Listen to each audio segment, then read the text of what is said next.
Novel Audio presents Then Will the Great Ocean Wash Deep Above, Book 3 of the Apollo Quartet by Ian Sales. Read for you by Trina Nishimura.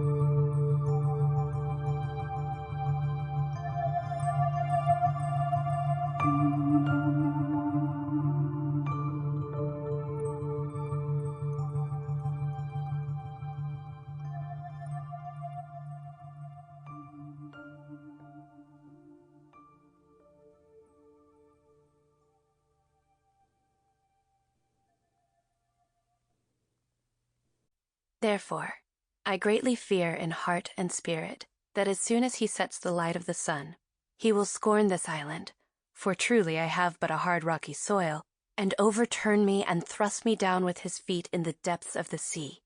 Then will the great ocean wash deep above my head forever, and he will go to another land, such as will please him, there to make his temple and wooded groves.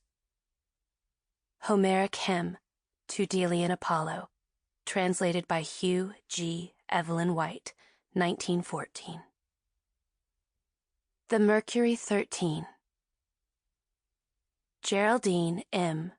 Jerrie Cobb, Janet Christine Jan Dietrich, Mary Wallace Wally Funk, Jean Hixson, Sarah Gorelick, Irene Leverton, Geraldine Jerri Sloan, Marion Dietrich, Bernice B. Steadman, Myrtle Cagle, Rhea Hurrle, Jean Nora Stumbough, Jane Briggs Janey Hart.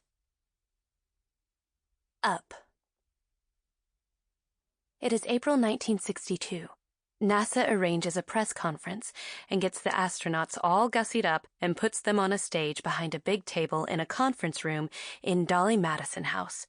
There's maybe 100 reporters in the room, but not many men, and that includes the handful on the stage, like the NASA administrator, Dr. T. Keith Glennon, and Dr. W. Randolph Lovelace, and Brigadier General Donald D. Flickinger, USAF, who started the whole thing when they put a group of women pilots through the astronaut tests.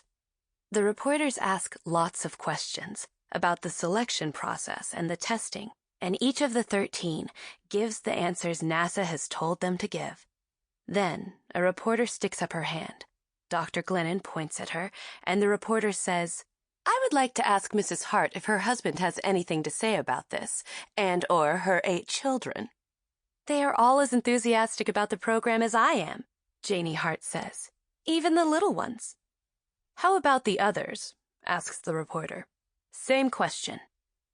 "Suppose we go down the line, 1, 2, 3, on that," says NASA Director of Public Relations Walter T. Bonney.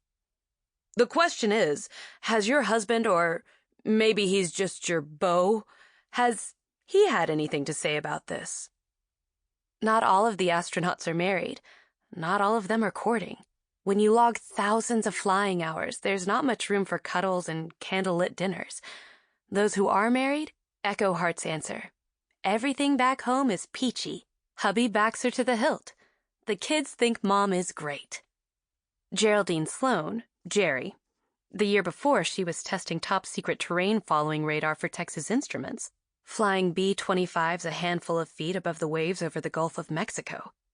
She leans toward her microphone and says, "I don't think any of us could really go on with something like this if we didn't have pretty good backing at home.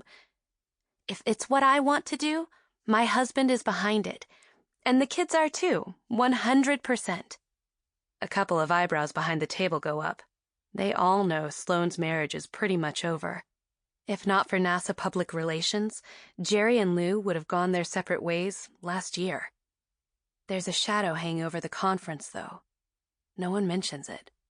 The Russians have already put the first man into space, and followed him with a second, and it's going to be a while before the U.S. can follow suit.